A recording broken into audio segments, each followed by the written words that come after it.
know what time it is. Get into it! Get into it! Yes! Hi. Welcome back to Storytime with Chris. Like I always say, you don't have to watch these stories when they go live. You're more than welcome to watch them in your downtime, nap time, max, relaxing, chillaxing time, mean time, between time, skiing time, CP time, study time, break time, any time that you want to hear a highly animated voice bring you wonderful stories of magic, adventure, science fiction, and many, many more in between. Alright, we're back with Storytime. I'm doing good, y'all. I'm doing okay. You know, sometimes we get bad news, and it can seem very heavy, very devastating at first. But if you've lived long enough as I have, and still have a lot of learning to do, you tend to learn how to navigate the pain of that disappointment, that sadness, that grief in better ways as you get older. And it's okay to cry for a few days even. It's okay to not want to go out. It's okay to not want to talk to any and everybody. But eventually, even when you fall down 7 times, get back up 8. Because it's the getting back up that counts. Now, we are back with a series of unfortunate events, so let's go ahead and get started. We only have 2 chapters left after this, y'all. And then we are done. And then we're going to go on to the Vile Village, which, oh, there are crows everywhere. And even if you hear me, I don't care. Oh, it's so amazing. Anyway, for those who know, you know. Chapter 7. The French expression cul-de-sac describes what the Baudelaire orphans found when they reached the end of the dark hallway. And like all French expressions, it is most easily understood when you translate each French word into English. The word de, for instance, is a very common French word, so even if I didn't know a word of French, I would be certain that de means of. The word sac is less common, but I'm fairly certain that it means something like mysterious circumstances, and the word cul is such a rare French word that I am forced to guess at its translation, and my guess is that in this case it would mean, at the end of the dark hallway, the Baudelaire children found an assortment. So the expression cul-de-sac here means, at the end of the dark hallway, the Baudelaire children found an assortment of mysterious circumstances. If the Baudelaires had been able to choose a French expression that would be waiting for them at the end of the hallway, they might have chosen one that meant by the time the 3 children rounded the last dark corner of the corridor, the police had captured Gunter and rescued the Quagmire triplets. Or at least the Baudelaires were delighted to see that the hallway led straight to Veblen Hall, where the inn auction was taking place. But the end of the hallway proved to be as mysterious and worrisome as the rest of it. And it had so many twists and turns that the 3 children frequently found themselves bumping into the walls. The ceiling of the hallway was very low. Hallway was very low. Gunter must have had to crouch when he used it for his treacherous plans, and over their heads the 3 children could hear a variety of noises that told them where the hallway was probably taking them. After the first few curves, they heard the muted voice of the doorman and his footsteps as he walked overhead, and the Baudelaires realized that they must be underneath the lobby of the squalor's apartment building. After a few more curves, they heard 2 men discussing ocean decorations, and they realized they must be walking beneath Dark Avenue. And after a few more curves, they heard the rickety rattle of an old trolley that was passed over their heads, and the children knew that the hallway was leading them underneath one of the city's trolley stations. On and on the hallway curved, and the Baudelaires heard a variety of city sounds, the clomping of horses' hooves, the grinding of factory equipment, the tolling of church bells, and the clatter of people dropping things. But when they finally reached the corridor's end, there was no sound over their heads at all. The Baudelaires stood still and tried to imagine a place in the city where it was absolutely silent. "Where do you think we are?" Violet asked, straining her ears to listen even more closely. "It's as silent as a tomb up there." "That's not what I'm worried about," Klaus answered, poking the wall with his fire tong. "I can't find which way the hallway curves. I think we might be at a dead end." "A dead end?" Violet said, and poked the opposite wall with her tong. "It can't be a dead end. Nobody builds a hallway that goes nowhere."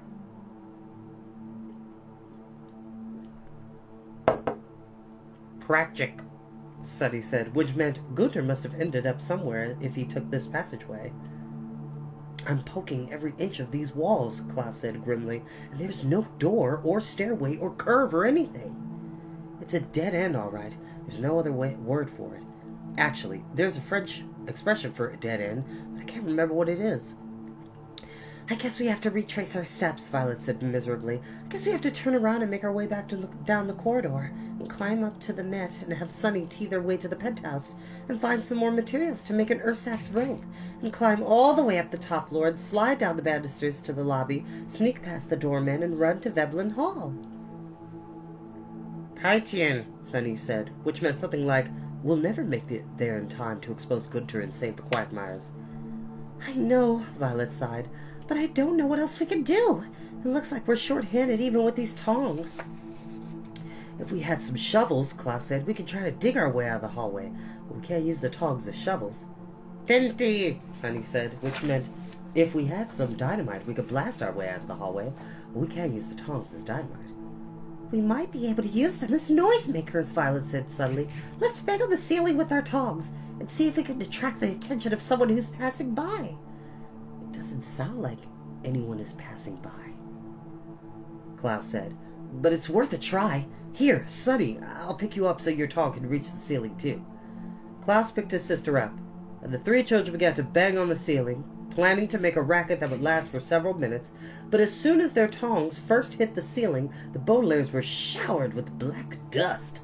It rained down on them like a dry, filthy storm, and the children had to cut short their bangings to cough and rub their eyes and spit out the dust that had fallen into their mouths.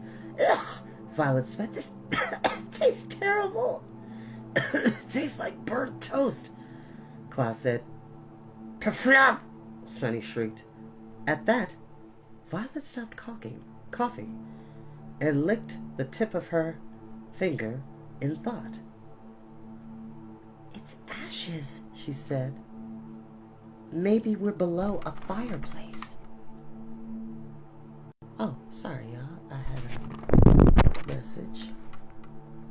My apologies. Okay. I don't think so, Klaus said. Look up. The Baudelaires looked up and saw that the black dust had uncovered a small strip of light, barely as wide as a pencil. The children gazed up into it and could see the morning sun gazing right back at them.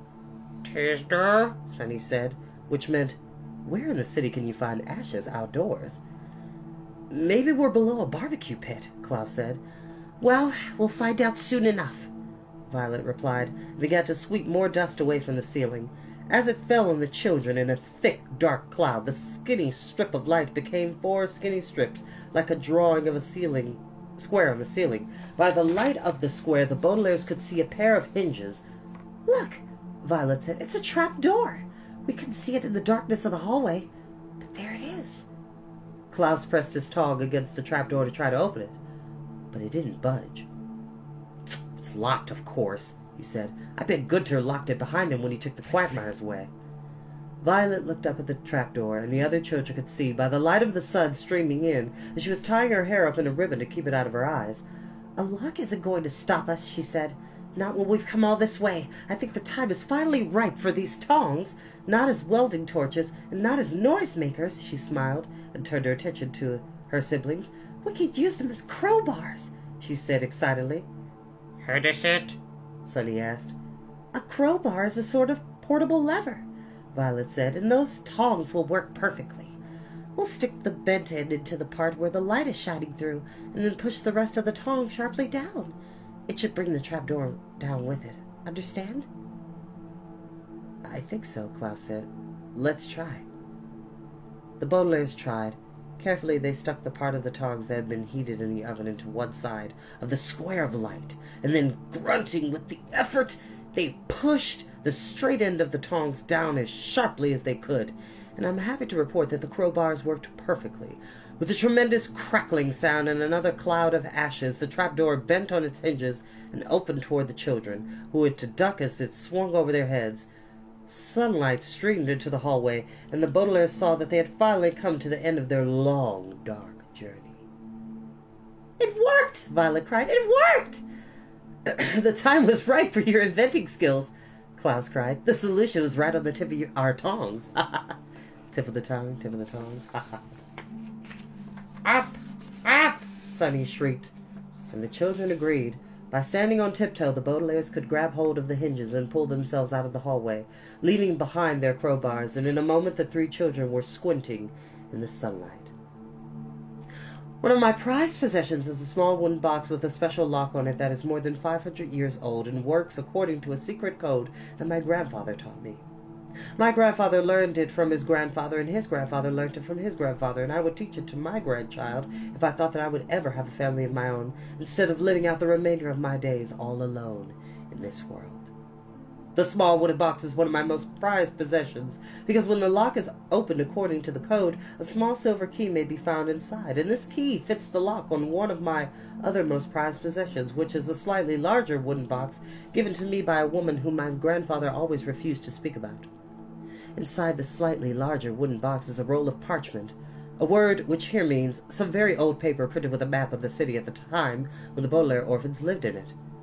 The map has every single detail of the city written down in dark blue ink, with measurements of buildings and sketches of costumes and charts of changes in the weather, all added in the margins by the map's 12 previous owners, all of whom are now dead. I have spent more hours than I can ever count, going over every inch of this map as carefully as possible, so that everything can be learned from it can be copied into my files, and then into books such as this one, in the hopes that the general public will finally learn every detail of the treacherous conspiracy I've spent my life trying to escape. The map contains thousands of fascinating things that have been discovered by all sorts of explorers, criminal investigators, and circus performers over the years, but the most fascinating thing that the map contains was discovered just at this moment by the three Baudelaire children.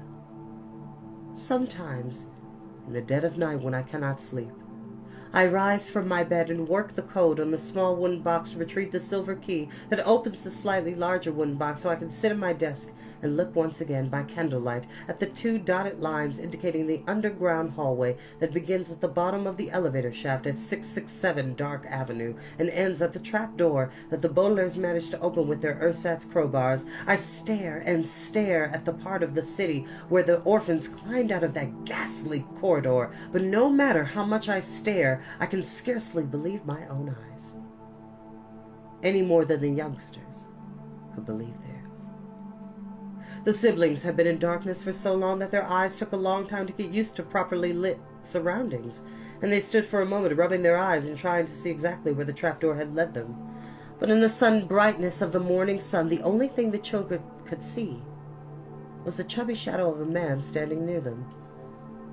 "Excuse me," Violet called while her eyes were still adjusting. "We need to get to Veblen Hall. It's an emergency. Could you tell me where it is?" "Just 2 blocks that way," the shadow stuttered. The children gradually realized there was a slightly overweight mailman pointing down the street and looking at the children fearfully. "Please don't hurt me," the mailman added, stepping away from the youngsters. "We're not going to hurt you," Klaus said, wiping ashes off his glasses. "Ghosts always say that," the mailman said, "but then they hurt you anyway." "But we're not ghosts," Violet said. "Don't tell me you're not ghosts," the mailman replied. "I saw you rise out of the ashes myself, and it's if you had come from the center of the earth. People have always said it's haunted here on the empty lot where the Baudelaire mansion burned down, and now I know it's true."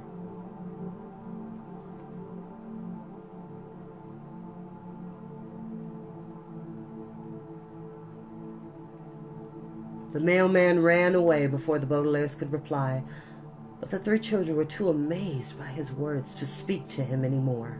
They blinked and blinked in the morning sun, and finally their eyes adjusted enough to see that the mailman was right. It was true. It was not true that the three children were ghosts, of course. They were not spooky creatures who had risen from the center of the earth, but three orphans who had hoisted themselves out of the hallway. But the mailman had spoken the truth when he had told them where they were. The Baudelaire orphans looked around them and huddled together as if they were in a dark hallway instead of out of doors, in broad daylight, standing amid the ashy ruins of their ruined home.